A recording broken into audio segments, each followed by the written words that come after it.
وہ اسے کہنے میں کچھ تامل بھی ہو۔ رابعہ کی نظریں نیچی ضرور تھی اور ان سے گرنے والے آنسو چپ چاپ بہہ رہے تھے، حتیٰ کہ نازیہ کو بھی یہ پتہ نہیں چل سکا تھا کہ وہ بے آواز رو رہی ہے۔ اپنے دونوں ہاتھوں کی انگلیوں کو باہم الجھا کر وہ جس طرح موڑے دے رہی تھی، اس سے اس کی ذہنی پریشانی کا اندازہ ہو رہا تھا۔ رابعہ نے کئی بار کوشش کی کہ وہ کچھ تو بولے، مگر اس کو یوں لگ رہا تھا جیسے کوئی طاقت اس کی آواز پر قابو پائے بیٹھی ہو۔ میز پر رکھا ہوا پانی کا گلاس وہ ایک سانس میں پی گئی، مگر حواس کی سے صورت بحال ہونے میں نہیں آ رہے تھے۔ رابعہ آپا، نازیہ نے اس کی پشت پر ہاتھ رکھا، مگر وہ تو یوں ساکت سی کھڑی تھی جیسے اب وہ کچھ نہیں بولے گی اور اس کے مقدر میں صرف سننا ہی ہوگا۔ اجمل نے کھنکار کر اسے دیکھا تو نازیہ نے سوچا بعض مرتبہ صورتحال کچھ عجیب ہی ہو جاتی ہے، نہ خوشی برداشت ہو پاتی ہے اور نہ ہی غم۔ اب وہ بغور اپنی بہن کو دیکھ رہی تھی کہ اس کا پورا وجود کپ کپا رہا تھا، یوں لگ رہا تھا کہ وہ جیسے اپنے احساسات پر قابو پانے کی پوری کوشش کر رہی ہے، مگر اس میں کامیاب نہیں ہو پا رہی۔ موسم خوشگوار تھا، ٹھنڈی ہوا بھی چل رہی تھی، مگر اس کی پیشانی پر پسینے کے قطرے واضح طور پر دیکھے جا سکتے تھے۔ پتہ نہیں آپا کیا کہنے والی ہیں، نازیہ نے سوچا۔ شاید عمیر کے بارے میں کوئی ایسی وضاحت جو اسے اجمل کے سامنے سر اٹھانے کے قابل نہ رکھے، یا کوئی ایسی بات جو اس کے رشتے سے اسے کوئی صدمہ نہ پہنچا دے۔ یہ تو طے تھا کہ رابعہ منہ پھٹ قسم کی لڑکی تھی، مگر آج وہ جس لجاجت سے بول رہی تھی، نازیہ پریشان تو ضرور ہوئی، مگر بہن کی حالت دیکھتے ہوئے اس کے ہاتھ اپنے ہاتھوں میں تھامتے ہوئے بولی، جو بات بھی تمہارے دل میں ہے کہہ دو۔ رابعہ نے نازیہ کی بات سنی تک نہیں تھی، وہ بدستور اجمل کی طرف اپنا چہرہ کیے کھڑی تھی۔ ہاں ہاں رابعہ کہو۔ اجمل بھی صورتحال سے خاصا پریشان ہو گیا تھا۔ رابعہ نے تیزی سے اجمل کا ہاتھ پکڑا اور اسے اپنے سر پر رکھتے ہوئے بولی، اجمل بھائی آج یہ وعدہ کیجئے کہ مجھے ہمیشہ اپنی بہن سمجھیں گے، میرا مقام کبھی فرزانہ، سائرہ اور نجمہ سے کم نہیں ہوگا۔ رابعہ تم میری بہن پہلے بھی تھیں اور اب بھی ہو، مگر مجھ جیسی بدنصیب لڑکی کا اگر کوئی بھائی ہوتا تو شاید میرے قدم وہاں تک نہ جاتے جہاں تک میں چلی گئی تھی۔ رابعہ تم مجھ پر بھروسہ رکھو، میں تمہارا بھائی ہوں اور بھائی ہی رہوں گا، مگر جن لڑکیوں کے بھائی نہیں ہوتے انہیں روشنی اور تاریکی کے بارے میں خود بھی آگاہی ہونی چاہیے۔ محبت کا چاند کبھی بند کواڑوں کے پیچھے سے طلوع نہیں ہوا کرتا ہے اور برائی ہمیشہ اپنی جانب ہی کھینچا کرتی ہے۔ اچھی اور سمجھدار لڑکیاں کبھی سرابوں کے پیچھے سفر نہیں کیا کرتی، اور سب سے خاص بات یہ کہ لڑکیوں کو یہ بات معلوم ہونی چاہیے کہ محبت کا مطلب اپنے من پسند محبوب سے ملن کا نام ہرگز نہیں ہے۔ اجمل دھیمے اور شستہ لہجے میں بول رہا تھا اور اس کا ایک ایک لفظ اسے سچائی سے مزین محسوس ہو رہا تھا۔ کاش میری عقل پر پردہ نہ پڑا ہوتا تو آج میری حالت ایسی تو نہ ہوتی۔ وہ اپنے دل میں سوچ رہی تھی، اپنے آپ پر نفرین بھیج رہی تھی، اپنے بھروسے پر از خود لان تان کر رہی تھی، مگر وقت گزر گیا تھا اور آبلے اس کا مقدر ٹھہرے تھے۔ سعید اپنے دفتر سے باہر نکلا تو بڑے خوشگوار موڈ میں تھا۔ اپنی بائک بھی اس نے پچھلے ہفتے چینج کی تھی جو اس کو پسند تھی۔ دفتر سے اس کا خیال یہ تھا کہ اپنے دوست سے ملتا ہوا جائے گا، مگر موسم قدرے ابر آلود دیکھ کر اس نے راستے میں یہ فیصلہ کر لیا کہ اسے اس وقت سیدھے اپنے گھر جانا چاہیے۔ سروس روڈ پر آ کر اس نے واپس ہو کر روڈ تبدیل کی تو اسے یوں لگا جیسے کوئی اس کا پیچھا کر رہا ہے۔ کراچی کی بھری ہوئی سڑکیں جہاں ہر وقت ٹریفک جام رہتا ہے، کس کو یہ مصیبت آئے گی کہ کسی کا پیچھا کرے؟ اس نے اپنے دل میں آیا ہوا خیال خود ہی ہنسی میں اڑا دیا۔ سعید بے حد تیزی سے گھر کی جانب گامزن تھا کہ تھوڑی دیر کے بعد اسے یوں لگا جیسے اس کے پیچھے ہیلمٹ لگائے دو لڑکے قصدن اس کے پیچھے پیچھے چل رہے ہیں۔ سگنل پر وہ نکلا تو ان دونوں لڑکوں کی بائک سگنل بند ہونے پر پیچھے رہ گئی تھی۔ وہ بے حد تیزی سے آگے جا رہا تھا، مگر یہ دیکھ کر وہ حیران رہ گیا کہ تھوڑی ہی دیر میں وہ دونوں لڑکے اپنی اپنی بائک پر اس کے ہمراہ کرامن کاتبین کی طرح چل رہے تھے۔ یہ لڑکے قصدن میرے ساتھ چل رہے ہیں، اس کی چھٹی حس نے اس کو چونکایا۔ اب سڑکوں پر سینکڑوں لوگ بائک چلاتے ہیں تو کیا وہ کسی کا پیچھا کرتے پھرتے ہیں؟ اس نے سوچا۔ اب اس نے اپنی بائک کی رفتار ہلکی کر لی اور انتہائی دھیمی رفتار میں خرامہ خرامہ بائک چل رہی تھی، اور یہ دیکھ کر اس کی حیرت کی انتہا نہ رہی کہ ان دونوں لڑکوں نے اس سے آگے بڑھنے کی کوشش نہیں کی تھی۔ میں کسی مصیبت میں ضرور پھنس گیا ہوں اور یہ لڑکے مجھے نقصان پہنچانا چاہتے ہیں۔ کراچی میں سڑکوں کے کرائمز موبائل چھیننا، والیٹ لینا ہی ہوتے ہیں۔ آج اس کو سیلری ملی تھی، یہ سوچ کر ہی اس کا دل دھک سے رہ گیا کہ اگر اس سے یہ 16,950 روپے چھین لیے گئے تو گھر کا خرچ کس صورت میں چلے گا۔ یہ پریشانی اتنی بڑی تھی کہ اس نے تیزی سے اپنی بائک بھگائی اور سگنل توڑتا ہوا وہ زگ زیگ انداز میں چلاتا ہوا کس طرح گھر پہنچا تھا یہ وہی جانتا تھا۔ گھر پہنچنے کے بعد اس نے اخبار کے آفس میں اپنے دوست قاسم کو فون کر کے ساری صورتحال بتائی۔ کسی کو اطلاع مل گئی ہوگی کہ تنخواہ لے کر تم جا رہے ہو، وہی چھیننا چاہتے ہوں گے۔ ہاں یہی بات ہوگی۔ شہزادہ تم موبائل بھی مہنگے والا رکھتے ہو سکتا ہے کسی نے اس پر نظر رکھ لی ہو۔ اس کا مطلب ہے کہ اب مجھے گھٹیا سے موبائل بھی ساتھ رکھنا چاہیے تاکہ کوئی طلب کرے تو میں اسے وہ پیش کر دوں۔ تم نے اپنی بائک بھی نہیں لی ہے، اس پر بھی نظر کسی کی ہو سکتی ہے۔ اگر کسی نے میری بائک چھین لی تو میرا بڑا نقصان ہو جائے گا۔ اتنے عرصے بعد سڑی ہوئی بائک سے چھٹکارا حاصل کیا تھا، سعید نے پریشان کن لہجے میں کہا۔ تم کچھ عرصے کوچ میں آفس آنا جانا شروع کر دو، تاکہ احتیاط کا تقاضا یہی ہے۔ دوست کی بات سن کر سعید پریشان سا ہو گیا۔ 15 سے زیادہ دن ہو گئے تھے سعید کوچ سے ہی اپنے آفس آتا جاتا تھا۔ بائک پر نہ جانے کی وجہ سے اسے اچھی خاصی پریشانی بھی ہو رہی تھی اور اس کا وقت بھی ضائع ہو رہا تھا۔ آج جب وہ خاصی تاخیر سے اپنے آفس پہنچا تو اس نے طے کیا کہ وہ آئندہ بائک پر ہی آئے گا۔ خام خواہ اس نے اتنی پریشانی اٹھائی اور اس کا وقت بھی ضائع ہوا۔ بے وجہ ہی ڈر گیا وہ۔ ہو سکتا ہے کہ وہ لوگ اس سے آگے والی بائک کو اپنا نشانہ بنانا چاہتے ہوں۔ پتہ نہیں کون لوگ تھے اور کس کے چکر میں تھے۔ دوپہر کو کھانے کے وقفے میں آفس کے قریبی ہوٹل میں لنچ کر رہا تھا کہ اسے لگا وہ کسی کی نظروں کے حصار میں ہے۔ پانی پیتے ہوئے درس دیدہ نظروں سے جب اس نے دیکھا تو معلوم ہوا کہ ایک ٹیبل پر بیٹھے ہوئے 2 لڑکے بظاہر تو چائے پی رہے تھے، مگر ان کی نظریں سعید پر ہی جمی ہوئی تھیں۔ کیسا کھانا اور کہاں کا کھانا، نوالا اس کے حلق میں پھنسنے لگا۔ آج تک ایسی صورتحال اس کے ساتھ پیش نہیں آئی تھی۔ اس نے جلدی سے بل دیا اور تیزی سے باہر کی طرف لپکا۔ اس کے نکلتے ہی وہ دونوں لڑکے بھی تیزی سے اس کے پیچھے بھاگے۔ مذکورہ ہوٹل اس کے آفس سے بہت دور نہیں تھا۔ اکثر چہل قدمی کرتا ہوا یہاں آ جاتا تھا کیونکہ ہوٹل سستا تھا اور تازی دال بھی سستی مل جاتی تھی، اس لیے سعید یہاں آنے کو ترجیح دیتا تھا۔ مگر آج تو وہ جس تیزی سے بھاگ رہا تھا، راہ چلتے لوگ اسے حیرت سے دیکھ رہے تھے۔ اس سے پہلے کہ وہ اپنے آفس کے گیٹ میں داخل ہو جاتا، تیزی سے ایک گولی اس کے بازو کا گوشت پھاڑتی ہوئی باہر نکل گئی اور سعید وہیں گر پڑا۔ خون کا ایک فوارہ تھا جو اس کے بازو سے پھوٹا پڑ رہا تھا اور سعید کی آنکھوں تلے اندھیرا چھا رہا تھا۔ وہ دونوں لڑکے کون تھے؟ نہ انہوں نے اس سے اس کا موبائل چھینا اور نہ ہی والیٹ طلب کیا، بس اس کو زخمی کر کے چلتے بنے۔ اس بات کا مطلب کسی کو سمجھ نہیں آیا تھا، مگر سعید ہوش میں آنے کے بعد بخوبی سمجھ گیا تھا کہ یہ کارروائی عمیر نے کروائی ہے۔ سعید اسے جتنا سیدھا، ڈرپوک اور کم عمر سمجھ رہا تھا، وہ ایسا ہرگز نہیں تھا۔ اس نے یقیناً اپنے طور پر یہ معلوم کروا لیا ہوگا کہ سعید اخباری نمائندہ تو ضرور ہے، مگر رابعہ کا ہمدرد بھی ہے جو انٹرویو کا بہانہ بنا کے اسے دھمکی دینے آیا ہے۔ پٹی کروا کے جب وہ گھر آیا تو اس نے یہی بتایا کہ لڑکے اس کا موبائل چھیننا چاہتے تھے اور نہ دینے پر وہ گولی مارتے ہوئے نکل گئے۔ دے دیتا ان کو، تیری جان سے زیادہ تو نہیں تھا۔ ماں کی آنکھوں سے مسلسل آنسو بہہ رہے تھے۔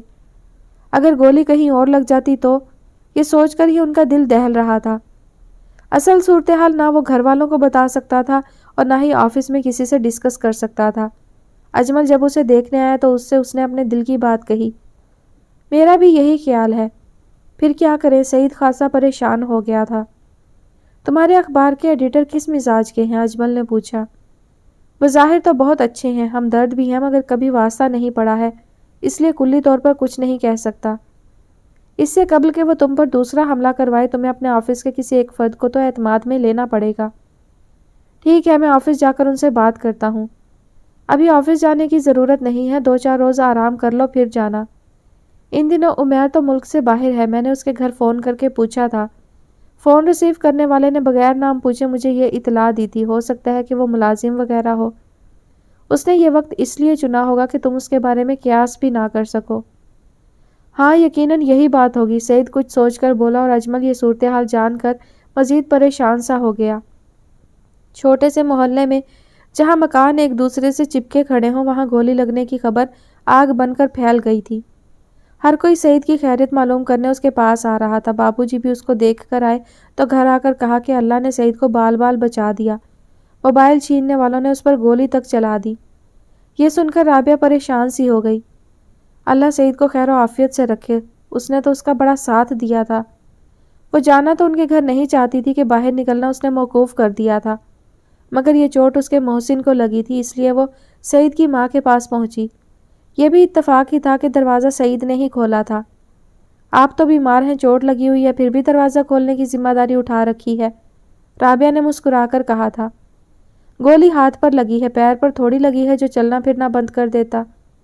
اب گھٹیا موبائل لے کر گھوما کرے تاکہ دیتے ہوئے تکلیف نہ ہو۔ ہاں اب ایسا ہی کروں گا، اللہ تعالیٰ آپ کو کلی صحت دے، اپنا حصار باندھ کر گھر سے نکلا کریں۔ صبح کے وقت ٹائم اتنا ہوتا ہے کہ اکثر چائے تک آفس جا کر پیتا ہوں، حصار کرنے کا وقت ہے میرے پاس؟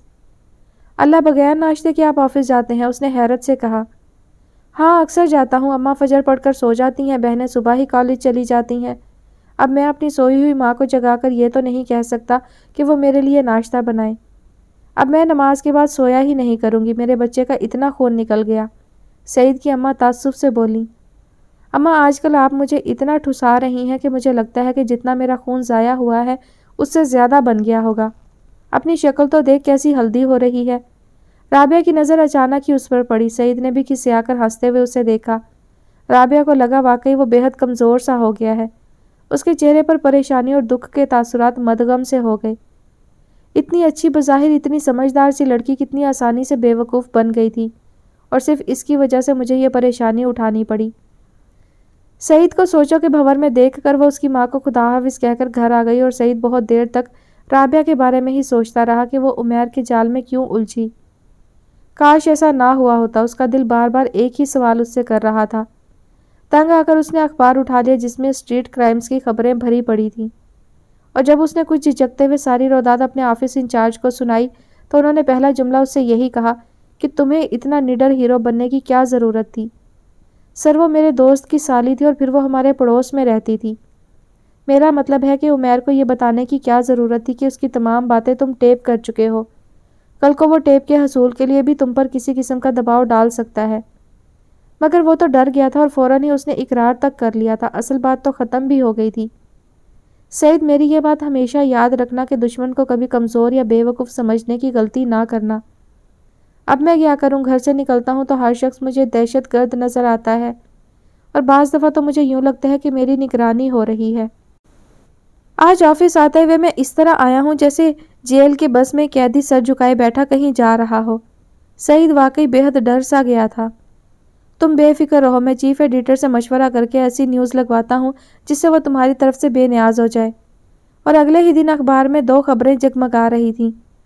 اخبار کی کالم نگار رابعہ احمد کی شادی ہو گئی، ان کے شوہر پولیس کے محکمے میں اعلیٰ عہدے پر فائز ہیں۔ دوسری نیوز ایک سروے رپورٹ تھی جو سعید خان کے نام سے تھی، جس میں بتایا گیا تھا بڑے شہروں میں کیے گئے سروے کے مطابق گلوکار عمیر کا نمبر پسندیدگی کے مطابق نمبر 1 ہے۔ پھر سعید کے ذاتی ریمارکس بھی تھے کہ گلوکار عمیر بے حد اچھی شہرت رکھنے والے گلوکار ہیں، نیک کاموں میں حصہ لیتے ہیں، ایک بے حد اچھے شریف گھرانے سے تعلق رکھتے ہیں، پریس کا احترام کرتے ہیں اور سعید کے بھی پسندیدہ گلوکار ہیں۔ سر، آپ نے تو عمیر کے بارے میں ساری وہ خوبیاں لکھ دیں جو اس میں ہیں ہی نہیں۔ اگلے دن سعید نے کہا، شہزادے، اگر کسی کو اپنا بنانا چاہتے ہو تو اس میں وہ خوبیاں مزین کرو جو اس میں موجود نہ ہوں۔ اور پھر واقعی 2 دن بعد عمیر کا اس کے پاس فون آ گیا جس میں اس نے اس پر قاتلانہ حملے پر تشویش کا اظہار کیا تھا، اور اس کے ساتھ ساتھ اس سروے رپورٹ کا شکریہ بھی ادا کیا تھا جو اس نے بنائی تھی۔ عمیرہ بہت اچھے گلوکار ہیں اور بہت اچھے انسان بھی ہیں، اور میں اور میرا اخبار اچھے لوگوں کو مزید پروموٹ کرے گا۔ میں اپنے نئے کنسرٹ کی تصاویر آپ کو بھیجوں گا، ضرور بھیجیے گا، مجھے شائع کر کے خوشی ہوگی۔ اور یوں سعید کے سر سے ایک انجانا سا بوجھ اتر گیا۔ وہ جو نہ چاہتے ہوئے کسی پریشانی کے شکنجے میں گرفتار ہونے والا تھا، اپنے ایڈیٹر کی حاضر دماغی کے باعث اس سے باہر نکل آیا۔ مگر رابعہ اخبار میں اپنی شادی کی خبر پڑھ کر چڑ سی گئی۔ اجمل سے سعید کا فون نمبر لے کر غصے سے بولی، سعید بھائی، میں نے تو باہر جانا ہی مکمل بند کر رکھا ہے کہ اب لوگوں کی محفلوں تک سے خوف آتا ہے، مگر آپ نے اس میں میری شادی کی نیوز لگا دی، وہ بھی میرے اصلی نام کے ساتھ۔ مگر وہ تو ہم نے اپنی کالم نگار رابعہ کی شادی کی لگائی ہے۔ آپ کے نام سے وہ مضامین ضرور شائع ہوتے تھے مگر وہ آپ نے لکھے تو نہیں تھے۔ مگر نام تو میرا ہی تھا نا، رابعہ احمد تو میں ہی ہوں نا۔ اس خوش فہمی میں مت رہیے، صرف اس شہر میں اس نام کی سینکڑوں نہیں بلکہ ہزاروں ہوں گی۔ میری سہیلیاں تو سمجھیں گی کہ میری شادی ہو گئی۔ واقعی بڑی کم عقل ہو، سعید نے زچ ہو کر بے اختیار کہا۔ کیا مطلب؟ وہ روحانسی سی ہو گئی۔ ہم نے یہ نیوز عمیر کو دکھانے کے لیے لگائی ہے کہ اب رابعہ کی شادی پولیس آفیسر سے ہو گئی ہے۔ اس کا مطلب یہ ہے کہ وہ کبھی غلطی سے بھی تمہاری جانب مڑ کر نہ دیکھے، اور ظاہر ہے کہ جب تمہاری پولیس آفیسر سے شادی ہوئی ہی نہیں تو وہ تم نہیں ہو۔ وہ قدرے درستی سے اسے سمجھاتے ہوئے بولا۔ اس کا مطلب ہے کہ اخبار کے وہ مضامین جو میرے نام سے شائع ہوتے تھے وہ میں اٹھا کر باہر پھینک دوں کہ وہ تو میں ہوں ہی نہیں؟ وہ معصوم سے لہجے میں بولی۔ ہاں، آگ لگا دو۔ اس کی بات سن کر وہ چڑ ہی تو گیا تھا، بجائے اس کے کہ وہ اس کی بات سمجھتی الٹا انٹ شنٹ بولے جا رہی تھی۔ آپ تو ناراض ہو گئے، وہ اس کے لہجے سے سمجھتے ہوئے بولی۔ تو کیا آپ کی بے وقوفی کی باتیں سن کر مجھے کہے لگانے چاہیے؟ بے وقوف تو میں ہوں کہ پاتال تک جا گری تھی، میرا مطلب یہ نہیں ہے۔ وہ اس کی بات سمجھ کر گھبرا سا گیا۔ اس کی کبھی یہ خواہش نہیں رہی تھی کہ رابعہ کو اپنے سامنے شرمندہ کرے، مگر اس وقت نہ جانے کیوں وہ اپنے غصے پر قابو نہ پا سکا۔ اگر میں سچ بات بتاؤں تو کیا آپ یقین کر لیں گی؟ ہاں کہیے، وہ پریشان سے لہجے میں بولی۔ کسی سے کہیں گی تو نہیں؟ نہیں، پلیز بتائیے نا۔ مجھ پر گولی عمیر نے چلائی تھی، یہ موبائل چھیننے کی واردات بنا کر نیوز لگوائی تھی۔ میں نہیں چاہتا تھا کہ عمیر کو یہ بات معلوم ہو کہ میں اس کے ارادے بھانپ چکا ہوں۔ سعید، آپ پر بھی میری وجہ سے مصیبت آ گئی؟ نہیں، اس میں آپ کا کوئی دوش نہیں ہے۔ اخبار میں کام کرنے والے لوگوں کی جان سولی پر لٹکی رہتی ہے۔ اللہ آپ کو ہمیشہ اپنے حفظ و امان میں رکھے، میری زندگی بھی آپ کو لگ جائے۔ یہ کہہ کر اس نے فون بند کر دیا۔ یہ تو ایسے مجھے دعا دے رہی ہے جیسے میری زندگی میں اس کی بے حد اہمیت ہو، سعید نے یک بارگی سوچا۔ ایک آبرو باختہ لڑکی سے میرا کیا سروکار، مگر وہ بے حد معصوم بھی ہے اور بے وقوف بھی، پھر بھی پاگل تو نہیں ہے۔ ایک اس کی چھوٹی بہن بھی تو تھی جس نے والدین کی عزت کی خاطر بہن کے منگیتر سے چپ چاپ شادی کر لی۔ اس کا ذہن مختلف خیالات کے جھولوں میں ڈول رہا تھا۔ تنگ آ کر اس نے ٹی وی کھول لیا۔ اپنی توجہ ہٹانے کے لیے یہ ایک مؤثر حربہ ہے۔ ہاتھ میں پکڑے ہوئے ریموٹ کے بٹن پر اس کی انگلی مسلسل چل رہی تھی اور اسے کوئی ایسا پروگرام نظر نہیں آیا جسے وہ دلچسپی سے دیکھتا۔ آخر کار وہ بچوں کے ڈانس کا ایک پروگرام دیکھنے لگا جس میں چھوٹے چھوٹے بچے بڑے پختہ قسم کے رقص کر رہے تھے اور وہ حیران سا ان بچوں کو دیکھ رہا تھا جن کی معصومیت مسخ ہو چکی تھی۔ سرمد خاصا شرمندہ تھا۔ سبین نے فون پر بھائی کی لمبی کلاس لی تھی اور اسے یہ باور کرایا تھا کہ شاید وہ یہ بات بھول گیا ہے کہ اس کی بیمار والدہ ابھی زندہ ہے۔ سبین نے اسے یہاں تک کہہ دیا تھا کہ وہ اماں کو اپنے پاس رکھنے کو تیار ہے۔ آپا، یہ بات ہرگز نہیں ہے۔ شادی کے بعد وقت کی تقسیم کا مسئلہ ہو جاتا ہے، ورنہ محبت میں کمی نہیں آتی ہے۔ سرمد، وقت کی تقسیم بھی درست طریقے سے وہی لوگ کر سکتے ہیں جنہیں اپنے فرائض کے بارے میں پتہ ہوتا ہے۔ یہ آپ سے کس نے کہہ دیا ہے کہ میں اپنے فرائض بھول گیا ہوں؟ تمہاری بیوی کی ہر صبح دوپہر 2 بجے ہو اور کھانا کھا کر گھر سے نکل جائے، اور تمہارے آنے سے پہلے گھر میں قدم رکھے اور تھوڑی دیر بعد تم دونوں باہر نکل جاؤ، تو تم خود ہی بتا دو کہ سہانی اس گھر کو گھر سمجھ رہی ہے یا ہوٹل؟ اور تم کیسے شوہر ہو جو اپنی بیوی سے یہ بات کہنے کی بھی ہمت نہیں رکھتے کہ وہ تمہاری بیمار والدہ کا خیال رکھے؟ وہ دراصل سہانی اپنی اکیڈمی میں بزی تھی، وہاں اس کے امتحان ہو رہے تھے، وہ خود تھک گئی ہے۔ اب تو اس کے امتحان ختم ہو گئے ہیں نا؟ سبین نے پوچھا۔ ہاں آپا، اب تو وہ فارغ ہے۔ اس پر گھر کے کاموں کا کوئی بوجھ نہیں ہے، مگر کم از کم یہ اخلاقی ذمہ داری تو محسوس کرے کہ دن میں 2 مرتبہ اماں کے کمرے میں آ کر ان کی خیریت دریافت کرے۔ سہانی سے کہیں اچھی اس گھر کی ملازمہ ہے جو کام شروع کرنے سے قبل تھوڑی دیر اماں سے باتیں کرتی ہیں، یا پھر تم کہو تو ایک ایسی ملازمہ کا بھی بندوبست کیا جا سکتا ہے جو کام کرنے کی بجائے ہمہ وقت اماں کے کمرے میں رہے اور ان سے باتیں کرتی رہے۔ اوفو آپا، کیسی باتیں کر رہی ہیں آپ؟ سہانی اب اپنے امتحان سے فارغ ہو گئی ہے، اب وہ اماں کا خیال رکھے گی، آپ کو اس میں پریشان ہونے کی ضرورت ہی نہیں ہے۔ بہن سے فون پر جھاڑ کھانے کے بعد سرمد نے سہانی کو بھی خاصے سخت لہجے میں سمجھا دیا تھا کہ اب اسے اماں کا بے حد خیال رکھنا ہوگا۔ کیا انہیں کوئی خطرناک بیماری ہو گئی ہے؟ سہانی نے پریشان سے لہجے میں پوچھا۔ ایسی کوئی بات نہیں ہے، اکیلے میں ان کا دل گھبراتا ہے اور ان دنوں انہیں ڈپریشن زیادہ ہو رہا ہے۔ سرمد، وہ تو ہمیشہ ہی اکیلی رہی ہیں، جہاں تک میرا خیال ہے کہ آپ اکلوتے ہیں اور صبح کے گئے شام کو گھر آیا کرتے تھے۔ اب ایک دم وہ اتنی مجلسی سی کیوں ہو گئی ہیں؟ جو بات میں نے کہی ہے اسے سمجھنے کی کوشش کرو، وہ تلخ سے لہجے میں بولا۔ اگر آپ کہیں تو میں اپنا بیڈ اماں کے کمرے میں لے جاؤں، ان سے باتیں کرتے ہوئے سو بھی جایا کروں گی۔ یہ تم سے کس نے کہا؟ سہانی کے اس جملے پر اسے اچھا خاصا غصہ ہی تو آ گیا۔ مہاراج، آپ غصے میں اتنے خوبصورت نظر نہیں آتے جتنے کہ آپ ہیں، اس لیے ملکہ عالیہ کو شمع کر دیجئے۔ وہ سرمد کے سامنے 2 زانوں بیٹھ کر اپنے دونوں ہاتھ جوڑ کر بولی تو وہ بے اختیار ہنس پڑا۔ سہانی، میں یہ چاہتا ہوں کہ تمہاری سب تعریف کریں۔ وہ تو سبھی کرتے ہیں کہ سہانی جیسی خوبصورت لڑکی کوئی ہو ہی نہیں سکتی۔ سسرال میں کام پیارا ہوتا ہے، جام نہیں، مگر آپ کے گھر میں کام ہے کہاں؟ کک کھانا بناتا ہے، کریمن صفائی کرتی ہے، ارشاد ڈرائیونگ کرتا ہے اور مالی کے کام کے لیے 2 لڑکے ہیں۔ گھر کے کاموں کی نگرانی کرنا بھی تو کام ہوتا ہے، وہ تو میں اکثر کرتی ہوں۔ اماں کے کمرے میں کتنی مرتبہ جاتی ہو؟ اب گنتی یاد کر کے تو نہیں جاتی، مگر جاتی ضرور ہوں۔ مگر اب ان کا زیادہ خیال رکھو گی کہ وہ میری ماں ہیں جن سے میں بہت محبت کرتا ہوں۔ اوکے جان، آپ کا حکم سر آنکھوں پر۔ آج بہت لمبا بھاشن دے دیا، آفس کو دیر ہو رہی ہے، وہاں کی فکر بھی کیجیے۔ ٹھیک ہے، شام کو ملتے ہیں۔ وہ اس کے بال بگاڑتا ہوا مطمئن سے لہجے میں آفس چلا گیا اور سہانی نیچے اپنی ساس کے کمرے میں آ گئی۔ اماں اگر آپ کا دل گھبرایا کرے تو میرے بیڈ روم میں آ جایا کریں، وہ خوش دلی سے کہہ رہی تھی۔ بیٹا مجھ سے سیڑھیاں نہیں چڑھی جاتی۔ آپ نے اپنے کمرے میں ٹی وی بھی نہیں رکھا ہوا، جب ہی تو آپ کا وقت نہیں گزرتا۔ ٹی وی کے مختلف چینلز پر ایک سے ایک پروگرام آتے ہیں، وقت کب ہوا ہوتا ہے پتہ ہی نہیں چلتا۔ میری ممی تو سارے پروگرام دیکھتی ہیں۔ سہانی بیٹا میں تو بوڑھی عورت ہوں، جتنا وقت ملتا ہے تسبیح اور نماز پڑھنے میں صرف کرتی ہوں۔ اگر ٹی وی کی طرف دل لگا لیا تو نماز بھی نہیں پڑھی جائے گی۔ بوڑھے لوگوں کے لیے ٹی وی بہترین تفریح ہے، اگر آپ کہیں تو میں آپ کے کمرے میں لاؤنج کا ٹی وی رکھوا دوں۔ نہیں بیٹا، مجھے ٹی وی دیکھنے کا شوق بھی نہیں ہے۔ تو پھر آپ کا وقت کیسے گزرے گا؟ وہ پریشان سی ہو کر بولی۔ وقت کی اچھی بات یہ ہے کہ وہ اچھا یا برا گزر ضرور جاتا ہے، میرا بھی گزر جائے گا۔ اگر آپ کا دل گھبرائے تو کریمن سے کہہ کر مجھے بلوا لیا کریں، 10-15 سیڑھیوں کے بعد ہی تو میرا کمرہ ہے۔ اچھی بات ہے، انہوں نے رضامندی سے سر ہلایا اور وہ تیزی سے کمرے سے نکل گئی۔ میں نہ مانوں، مجال ہے کہ بڑھیا میری کسی بات سے ایگری کرے۔ وہ غصے سے سیڑھیاں چڑھتی ہوئی سوچ رہی تھی۔ آج پورے 7 منٹ اس نے اپنی ساس کے کمرے میں گزارے تھے اور ساس کے لیے یہ کوٹا بہت تھا۔ شام کو جب سرمد آفس سے آئے تو ان کی گاڑی کا ہارن سنتے ہی سہانی اماں کے کمرے میں پہنچ چکی تھی۔ السلام علیکم اماں۔ وہ سیدھے ماں کے پاس ہی آئے تھے۔ ارے آج آپ بہت جلدی آ گئے، وہ انہیں حیران سی نظروں سے دیکھتے ہوئے بولی۔ اماں آج آپ کو سہانی نے بور تو نہیں کیا؟ سرمد کا لہجہ شگفتگی لیے ہوئے تھا، ماں کے کمرے میں اسے دیکھ کر اسے سرشاری سی ہوئی تھی۔ نہیں بیٹا، اماں معصومیت سے کہہ رہی تھی۔ چلو بھائی اب ہماری ڈیوٹی بھی نبھا دو، کون سے کپڑے پہنوں گا وہ نکال کر دو۔ سرمد اس کو لاڈ بھری نظروں سے دیکھتے ہوئے چلنے کا اشارہ کرتے ہوئے بولا اور سہانی اس کے اشارے پر تیزی سے سیڑھیاں پھلانگتی اوپر چڑھ رہی تھی۔